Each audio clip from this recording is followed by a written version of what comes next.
There are more ways to stack silver than ever before. Coins, rounds, bars, junk, poured, pressed, fractional, even collectible bullion. But what actually makes sense for 2025? What silver bullion gives you the best bang for your buck? And what could cost you down the line?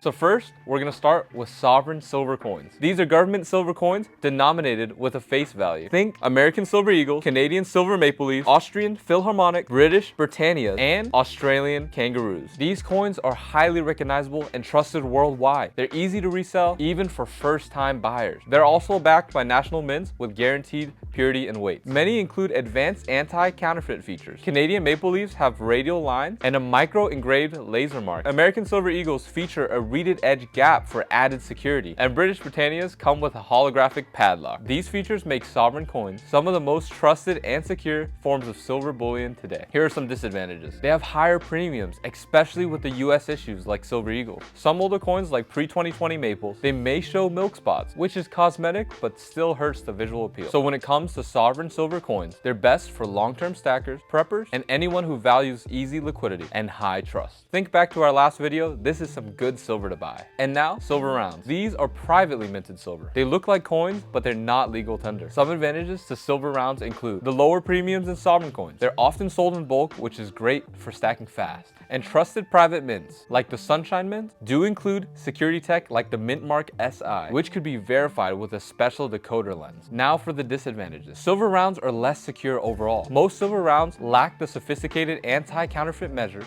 of sovereign coins. Unknown or generic rounds can be easier to fake, so you got to be on the lookout. Silver rounds also have a slightly lower resale trust, especially in uncertain markets or with unfamiliar buyers. So what are silver rounds best for? Stackers that want to maximize ounces per dollar and are confident in their ability to verify authenticity. Now for silver bars. Bars come in many forms: 1 ounce, 10 ounce, kilo, 100 ounce, and beyond. And there are different bar types. First, you have your pressed bars. These are sleek and uniform. Then you have your poured bars. They're rough and have a hand-poured look. Brands like JM Bullion, Asahi, Scottsdale, and Vintage Engelhard or Johnson Matthey. So, what are the advantages to bars? You'll find the lowest premiums per ounce, especially the large size bars. They're easy to store and stack. Some premium brands include serial numbers, assay cards, and tamper-evident packaging for added security. So, what are the disadvantages? Larger bars can be harder to sell quickly. Not everyone can buy a 100-ounce bar. With no face value, these are not legal tender. And some bars from lesser known mints can be hard to verify without equipment. So, what are silver bars best for? They're best for high volume stackers or for people storing long term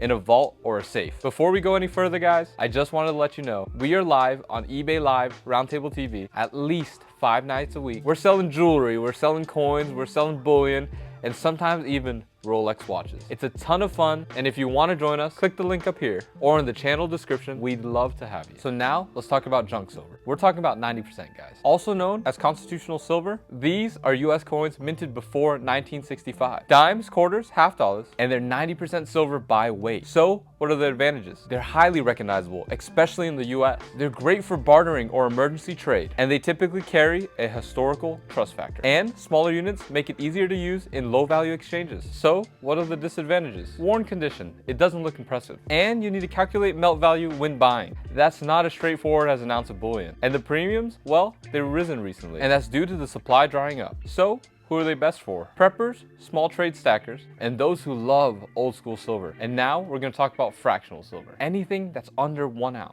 Typically half ounce, quarter ounce, or grams. Often comes as rounds, bars, or novelty pieces. So what are the advantages? A very accessible price point, easy to trade in smaller transactions, and they're great for gifting and emergency preparedness. So what are the disadvantages? Higher premiums per ounce, often double or triple compared to full ounce products. Some generic fractional items can be difficult to authenticate. So who are they best for? Diversification, barter kit, and small stack strategy. What's the best silver to stack? If you want maximum value, go for bars and trusted rounds. If you want liquidity, security, and peace of mind, sovereign coins are hard to beat. If you're prepping for the unknown, junk silver and fractional silver give you options. And remember, always buy from trusted dealers. And yeah, guys, we're gonna talk about trusted dealers in another video. And if you're unsure about authenticity, don't hesitate to test your silver. We use magnet test, weight check, and sometimes even XRF or Sigma. Let us know in the comments what silver you're stacking in 2025. Don't forget to like, subscribe.